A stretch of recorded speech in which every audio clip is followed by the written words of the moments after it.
Ada. Assalamualaikum warahmatullahi wabarakatuh. Kami dari kelompok 3 ingin menjelaskan tentang materinya organisasi. Sebelumnya kami ingin memperkenalkan diri terlebih dahulu, yaitu yang pertama ada Adifasas Mustafian, yang kedua dari Zafa Levi, yang ketiga ada Bella Malia. Langsung saja masuk ke materinya. Pengertian organisasi. Organisasi adalah sebuah wadah atau tempat berkumpulnya sekelompok orang untuk bekerja sama secara rasional dan sistematis, terkendali dan terpimpin untuk mencapai suatu tujuan tertentu dengan memanfaatkan sumber daya yang ada. Itu ada pengertian organisasi menurut para ahli. Yang pertama itu ada menurut Robbins. Robbins mengatakan bahwa organisasi adalah kesatuan sosial yang dikoordinasikan secara sadar dengan sebuah batasan yang relatif dapat diidentifikasi, yang bekerja atas dasar yang relatif terus-menerus mencapai suatu tujuan bersama atau sekelompok tujuan. Yang kedua, menurut Hasibuan. Hasibuan mengatakan organisasi adalah suatu sistem perserikatan formal, berstruktur, dan terkoordinasi dari sekelompok orang yang bekerja sama dalam mencapai tujuan tertentu.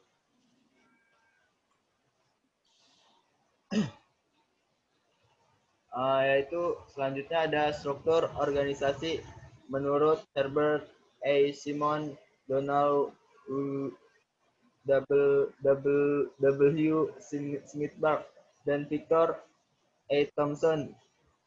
Struktur organisasi adalah suatu sistem terencana mengenai usaha kerjasama dalam mana setiap peserta mempunyai peranan yang diakui untuk dijalankan dan kewajiban-kewajiban atau tugas-tugas untuk dilaksanakan. Ada beberapa bagian organisasi menurutnya, yaitu yang pertama ada the operating core, yang kedua the strategic apex, yang ketiga ada the middle line, yang keempat ada the technostruktur, yang kelima ada the support staff. Selanjutnya ada jenis-jenis struktur organisasi. Yang pertama ada struktur fungsional, struktur usaha, struktur proyek, struktur metrik, dan struktur tim kerja. Fungsi struktur organisasi yaitu memperjelas setiap fungsi dan hubungan antar bagian dalam sebuah perusahaan, sehingga akan terlihat jelas siapa yang bertanggung jawab atas sebuah pekerjaan dalam satu bidangnya masing-masing.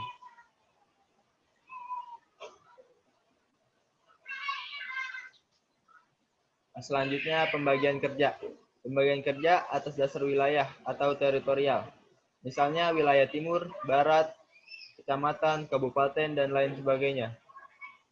Pembagian kerja atas dasar jenis benda yang diproduksi. Misalnya pada komponen suatu kendaraan, bagian pemasangan jok mobil, pemasangan rem mobil, dan lain-lainnya.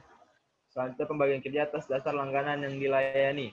Misalnya adalah langganan secara individual atau kelompok, pemerintahan atau non-pemerintahan, dan sebagainya. Terus ada pembagian kerja atas dasar fungsi rangkaian kerja. Misalnya bagian produksi, bagian gudang, dan bagian pengiriman. Terus ada pembagian kerja atas dasar waktu. Misalnya shift kerja pagi, siang, dan malam.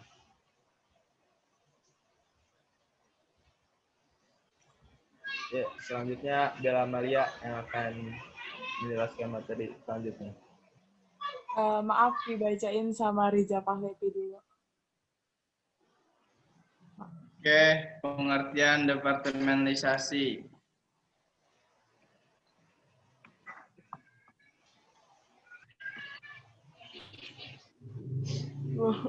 Departementalisasi adalah membagi aktivitas kepada sub-unit yang lebih kecil serta mempunyai mandiri dalam bidangnya.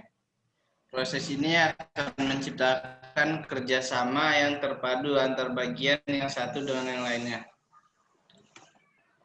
Nah, ada jenis-jenis departementalisasi, yaitu yang pertama organisasi lini, disebut organisasi skalar atau organisasi bentuk lurus. Organisasi lini banyak dipakai oleh bisnis kecil dan perorangan karena tidak memerlukan beban yang tidak mahal. Organisasi lini bersifat alami di dalam bertindak atau memberikan perintah pada bawahan. Yang kedua, organisasi dan staf. Jika skala organisasi bisnis semakin besar, maka kompleksitas atau kerumitan manajemen memerlukan para tenaga ahli yang dapat memberikan nasihat tentang aktivitas yang akan dikerjakan. Ketiga, ada organisasi fungsi.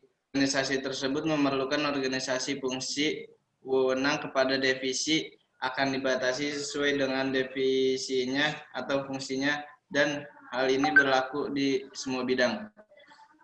Keempat, organisasi divisi. Jika suatu organisasi bisnis mendiversifikasi lini produknya menggunakan saluran pemasaran yang tak terkait atau membuat heterogenitas kelompok konsumen, maka struktur organisasi fungsional menjadi kurang tepat. Ya, next.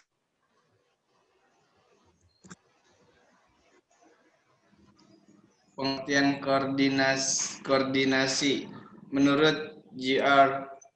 Terry, koordinasi adalah suatu usaha yang sinkron dan teratur untuk menyediakan jumlah dan waktu yang tepat dan mengarahkan pelaksanaan untuk menghasilkan suatu tindakan yang seragam dan harmonis pada sasaran yang telah ditentukan. Nah, ada rentan kendali. Rentan kendali dikenal pula dengan sebutan atau istilah lain rentang manajemen atau rentang supervisi. Rentang kendali adalah jumlah bawahan yang dapat dikendalikan secara efektif oleh seorang manajer atau atasan.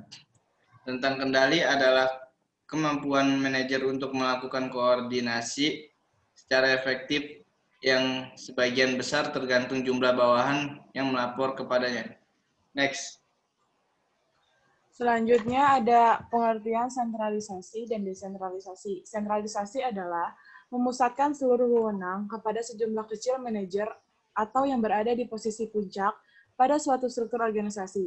Sentralisasi banyak digunakan pada pemerintahan lama di Indonesia sebelum adanya otonomi daerah. Dan desentralisasi sendiri itu pendelegasian wewenang dalam membuat keputusan dan kebijakan kepada manajer atau orang-orang yang berada pada level bawah dalam struktur organisasi. Yang selanjutnya itu ada bentuk-bentuk struktur organisasi. Yang pertama itu ada struktur organisasi fungsional atau functional structure organization, yang merupakan struktur organisasi yang paling umum digunakan oleh suatu organisasi. Pembagian kerja dalam bentuk struktur organisasi fungsional ini dilakukan berdasarkan fungsi manajemennya seperti keuangan, produksi, pemasaran, dan sumber daya manusia.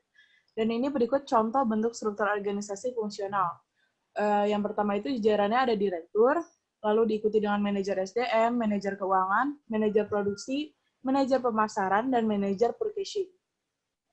Yang kedua itu ada struktur organisasi divisional atau divisional structure organization, yang merupakan struktur organisasi yang dikelompokkan berdasarkan kesamaan produk, layanan, pasar, dan letak geografis.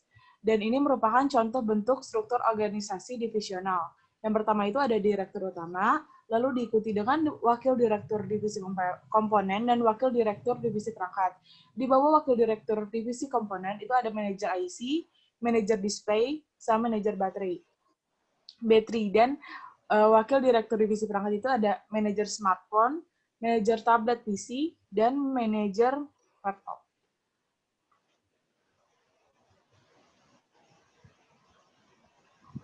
Ya, kesimpulannya dengan berkembangnya globalisasi dari waktu ke waktu, organisasi makin banyak terbentuk di setiap tempat. Tetapi untuk mengembangkan sebuah organisasi tersebut tidaklah mudah, karena seringkali terjadi berbagai macam hambatan yang membuat organisasi tersebut tidak berkembang, bahkan mengalami kehancuran. Misalnya kayak perbedaan pendapat. Hambatan tersebut mungkin susah dihindari. Yang bisa lakukan adalah menyelesaikan semua hambatan tersebut dengan tenang dan profesional. Selain itu, kita harus juga melakukan beberapa faktor yang mendukung akan sebuah organisasi, agar organisasi yang telah dibentuk dapat berkembang. Dan mungkin itu saja dari kelompok kami. Selebihnya kurang maaf. Wassalamualaikum warahmatullahi wabarakatuh.